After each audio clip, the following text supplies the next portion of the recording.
You now to the four students that are going to take part in tonight's discussion. First, there's Marlene Root from the Union of South Africa. Marlene's been engaging in a full program of student activities in her host community, including even a group session of babysitting last Saturday, right, Marlene? Yes. Erik Jorgensen from Denmark is still trying to persuade some people that they don't have polar bears in Copenhagen. Tatila Sati Sukandar from Indonesia has an article about her in the current issue, the February 9th issue of World Week.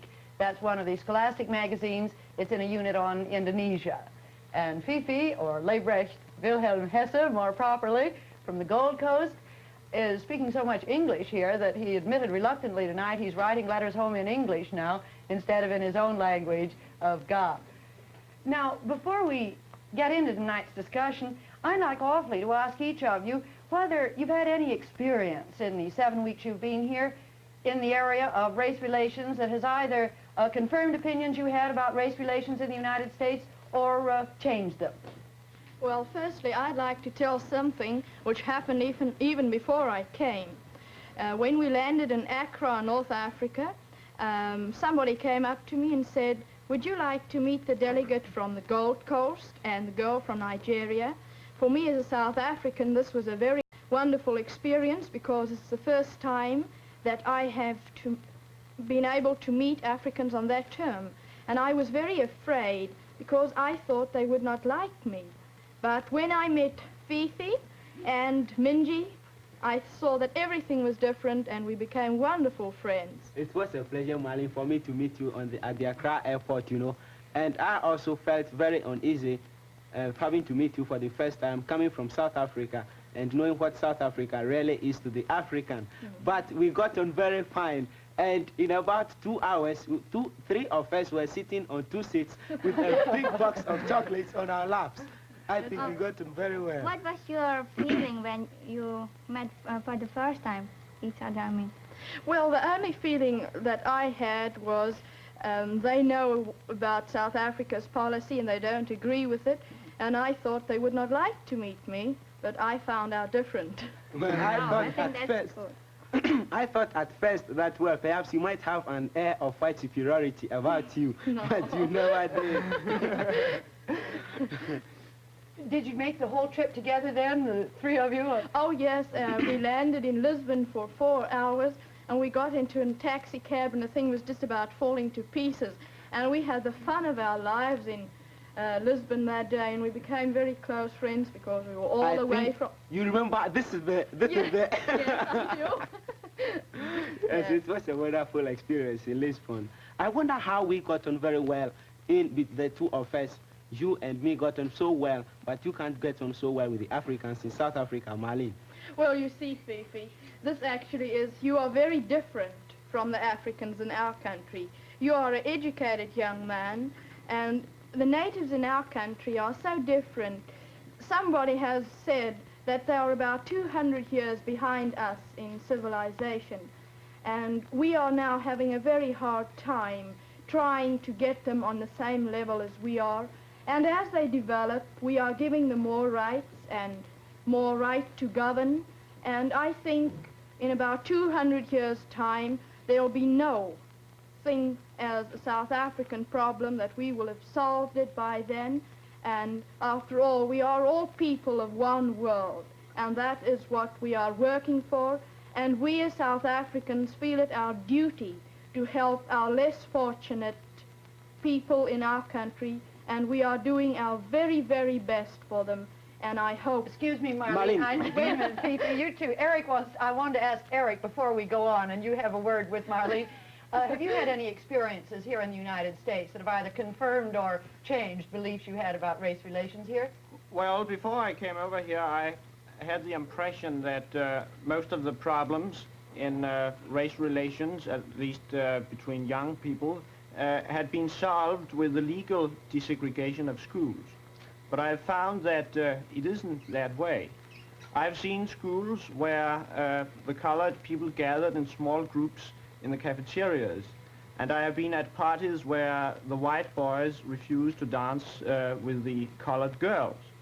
And I had a very interesting experience. It was a delegate from a European country with whom I stayed, she went up to one of the boys and said, "Why don't you dance with my host?" The hostess, her hostess was colored. And the boy became quite embarrassed. And we had a rather interesting discussion about it. And he said, this society, this community is not mature for intermarriage. I found that rather interesting. Do you have anything on this point, or do you want to take your turn now and answer Marlene, Fiifi? Well, I think I'll ask her a question. I hope you won't mind asking me why the African in South Africa is 200 years behind the European, but the African in West Africa is so near the European. Well, Fiifi, you're certainly putting me on the spot there. But in our country, it's been very much different. These natives came into contact with Western, if I can call it Western, civilization in just brief spots now and then, and it was only until the Union of South Africa was formed in 1910 that they really started getting under Western influence and that they really started getting educated. I hope you... well, we've also been in contact with the Europeans for at least 500 years now, yes. But we're still very much near to you. But I don't want to drag you into any further discussion. For one thing, Africa is just a small spot of the world, and though Africa is an important factor in world peace, I would like to hear what Tati has got to say about the Asians. I'm very sure that the Asiatics have got a very definite role to play in world peace. At the moment, the United States and Great Britain are looking on Prime Minister Negro of India to settle to arrange for a ceasefire on Formosa. What do you think about that, Tati? About that? I don't know exactly, because when I left my country, I can't read the newspaper from my country, you know. So what I know about my country this time is that there will be a conference between Asian and African countries. Tati, let's go back to the previous question. What about this matter of feelings of racial superiority that we've been verging on as we talked about Africa? Is there any feeling in Asia still of white superiority? Yes, you know, Indonesia has been under the rule of the Dutch. So, I mean, now we can recognize it in the Chinese restaurant or European restaurant that they serve the white people first and then the native people, you know. Still? Yes, and most of the people, they like to talk in a Dutch language. They feel that they are very proud if they talk in a Dutch language. That's very funny, isn't it? It does seem strange. You've had your freedom now for how many years? Since 45. Since 45. Yes. I'm not quite sure that the superiority complex of the white means so much in reality. I mean... do you think it exists, Erik? Do white people feel superior just because they're white? Well, not very many. I think it really does exist, and it's about time most white men stop thinking about African culture as only worthy of being museum pieces and something worth considering. Well, I've got another point here. I think it's time that the other minority groups start fighting for their rights instead of always just keeping quiet about it and talking about it. But I think it's time that they do something. What do you mean by other minority? Yes. No, well, I just meant by that what you said that they were being museum pieces, and like I don't actually, I meant the group that are always supposed to be, like you said in your country, they would serve the Dutch first. That's Yes, right. that's You must right. fight for your rights. If you were there first, they've got to serve you first. Well, Marlene, No. will you tell us something about the stand of the South African government on this problem? I said in my introductory remarks that Yes. there will never be peace on the African continent so long as the whites and blacks are kept apart. And a great Gold Coast African once said that you can play all sorts of keys on the black and you can play all sorts of tunes on the white keys, but for harmony, you must play both. Yes, Fiifi, I agree with you entirely on that. But you must understand this, and I know it's very hard for you to understand, that we have a very hard struggle in my country. And the minute we have these natives educated and civilized, I'm sure we are Christians and we know that we can't dominate one race. As they develop, they'll get their rights and they'll be recognized in the world. You always just blame South Africa, but I know that in the United States even, where they profess equality, no real equality does exist in all places. When I arrived here, the morning when we landed at Idlewild Airport, I was very surprised and much taken aback to see that people still whispered and talked because I walked in between of you, Fiifi, and Minji, while to me, a South African, it made absolutely no difference. I never noticed that, you know. But speaking about educating the African, how long do you think it's going to take you to bring them to the state that we've come to? The British, who are supposed to be a very liberal people and broad-minded in their educational policy, even they stayed in India for 300 years, and when they got out, only 20% of the people were illiterate. Yes, but that's a different case. The British people who went to India didn't go there to make it their permanent home. They were merely officers there. The people of South Africa have come to make it their country. They've got no other place to go. And there they are going to stay. And we feel it our duty, and we are educating them. And I haven't got the exact figures with me, but I can prove to you, Fiifi, after this, that South African natives are more literate than the people of India are.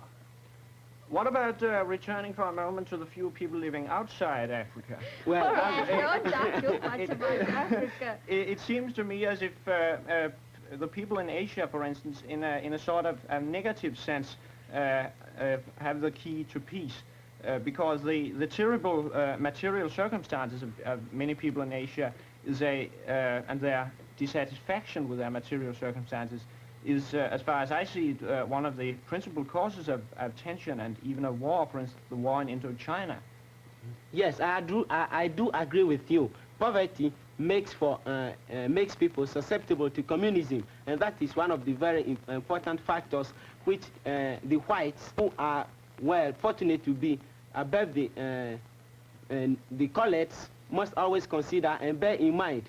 But one thing too they must never forget is that they have been creating conditions for communism to thrive. If there is going to be communism in Africa, it will be of the Europeans' own making. That is my personal opinion.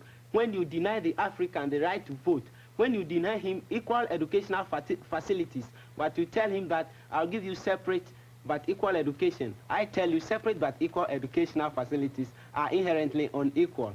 These are the conditions which make people susceptible to communism. You must remove those conditions, and it will make Africa safe from the threat of communism. I don't agree with you, Fiifi, but I think I'll give Erik a chance because I've been saying so much. But, Marlene, may I ask you, what are the native people in your country? Is that the same as in Lebricht's country? No, it's not. We have in our country what we call Bantus, and they consist of different native tribes with different native languages, different habits, and different customs. And if they were one group, we would have had a much easier fight. But now we have not one race, we have a few, and each of them demands the same rights for their tribe. But what about the Indian people who are in South Africa? These Indian citizens have come to South Africa many years ago to work on our rice fields. And there was a plan by which if they wanted to return to their country, they could, and they need not pay the passage back. The Indian people found themselves so happy in our country that very few of them ever returned. And that answers my question. If they don't like our rule, they are free to go. But they want to stay there, so they've got to accept our government if they want to stay. Marlene, do you know that some Indians in South Africa regard themselves in much the same light as you, the Dutch, regard yourselves? I mean, as Afrikaners. They've been brought up, they've been born in South Africa, they've been brought up, they've come to regard South Africa as their home. It is humanly impossible for them to go back to India or Pakistan, wherever they might have come from. And I would like you to know this, Marlene. To the African nationalists, the talk which is now going on these days about deporting these 300,000 Indians back to India or Pakistan is never more preposterous than sending you 2.5 million Europeans into Europe. Well, could I tell you that the Indians in our country still speak their own language, follow their own religion, wear their own clothes, and that very few of them can speak my language. But what Very few of Yes, you that they do stay Indians. If they want to become South African citizens, they'll have to adopt our language. People who come to the United States to stay make themselves United States citizens and follow the rules of the United States. We expect the same of them. Marlene and, well, all four of you, let me ask you this question. You're discussing whether communism is aided by the treatment of people in native Africa or in some places of Asia. Did any of you see the story in this morning's paper about the forcible evacuation of native populations in Johannesburg from Sophiatown? Any reactions on that? Yes, I read it. And I can only ask you all to read the last paragraph, which said that they were removed to better homes where they pay less rent than they paid in the slum areas. My father's on the committee for the removal of the slum areas, and he, by personal experience, told me how eager these people were to get out of the slum areas into their own homes with a place for a garden. And the few people who did not like that is about 1% of the population. The people that are against this are the white people and people who own stores in these slum areas, and it's not true that these Africans own most of the land. They hired these apartments at the most fabulous prices, and it's these owners who are causing the complaints because they are losing the money. And Marlene, did you ever see Sophiatown? Yes, I did, and I must say that I felt very, very unhappy when I passed through there because the conditions are terrible, and I expect no human being to live in a place like that. And how any person can rebel against being moved from there is just above my understanding. Marlene, I don't think well, I shouldn't say this, but you are trying to say that we must be grateful to the South African government for providing these new houses for the Africans. But it's my personal opinion, frankly, that I don't think you do deserve the grace, the thanks that you are out on the lookout for. I think you've been forced to do these things because you have to do them. You've been forced by circumstances to do something for the African. What is the stand of your government in settling this race problem in South Africa? That is what I would like to know, Marlene. Well, But please, are we talking about the peace in the world or Look, about as a matter of Africa? fact, what the European or white man does in Africa with regard to his relationship with the black man will go a very long way in influencing world peace. Believe me. Let's Yes, let let Marlene, let's let Marlene answer that question. Just what is the position of your government, Marlene, in its attitude and actions for the native population? well, this is the way we feel that we, in a way, are fathers to these people, and that our idea is to establish two different communities, where the white man has at the moment no right in areas set aside for the black man. The black man has rights in our areas. They stay, if they work as our domestic servants, they are allowed to stay there, but we are not allowed in their territories. And as these Bantus develop, that's what we call our natives, we will give them more right, more government, and when they are right to accept self-government, it will be given to them. This has been the promise made by our Prime Minister, and as you know him, he's a man that keeps to his promises. If he said, I'll do it, he will. Marlene, you know, I would like to tell you something about what we in the Gold Coast feel about apartheid. Yes. For us, it is, however plausible apartheid may sound to anybody, it is a piece of deception that deceives no one. You see, the case for apartheid collapses before the hard facts of Africa, land and labor. Where do you want the Africans to live? They are terribly overcrowded on their locations. In fact, there is no land for them to live apart on. Oh, no? How do you know? Have you visited South Africa? That is what Alan Paton, the most intelligent writer on the South African problem, is put down. There's one thing in this I don't understand. How can Negroes, Africans, be so backward in South Africa and so relatively advanced and well educated in the Gold Coast? I think I've got a very simple answer for that. The European, when he came to South Africa, at first found out that it was to his advantage to keep the African in that position, to make him do the menial jobs, not to educate him and just make him work for him. Yeah. And he's done that for the past 100 or 50 years that he's been in South Africa. Now he's got up to the realization that, well, the African is rising up from his slumber. He's demanding rights. What the African need now is the right to vote. That is the last thing which the South African government will give to the African. Dr. Malan once said that if the other Africans, and by that he means the Africans in South Africa, are going to demand with the same success what the Negroes in West Africa have gained, it will mean only one thing for the white man, that is his exclusion from Cairo to the Union. And what have we in West Africa gained that has so scared Dr. Malan? The right to vote for our own representatives and the prospects of eventual self-determination. Well, our Bantus have been given that promise too. Don't forget that. And I'm just about Alan Paton. I don't want to argue with any person who has just one view about my country. I don't think it's fair to argue with any person who has looked at a certain thing from one side. If you have looked at it from both sides, if you have lived in my country, I will be willing to discuss it with you. Mali, but that you, is one no, thing. wait, you have solved it, your problem in your way, because the people, white people in your country, never actually settle there permanently. I know very, that. very few. I know we that. are an established nation, Fiifi. I know you are. And they are a nation. We expect them to expect our rights as we expect theirs. I think we should get back How many to the times main have problem. Give Erik a chance. I think we should get back to the main problem. It seemed, although there seem to be great problems in Africa, it seems as if we agreed that the key to peace didn't entirely be in the hands of the non-white peoples. Yes, it is. It is not entirely in the non-whites, not and at neither all. is it in the hands of the whites Yes, alone. it lies in and the that, world. And Yes. that is why I've always harped on this fact that you can't separate the blacks and whites and hope to work for a peaceful solution.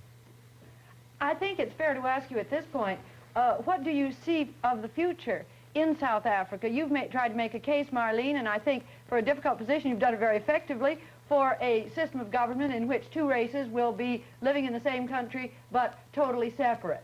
Do you expect that to be a temporary arrangement, or will it go on? I'd like to hear all four of you discuss whether you can create this new kind of government.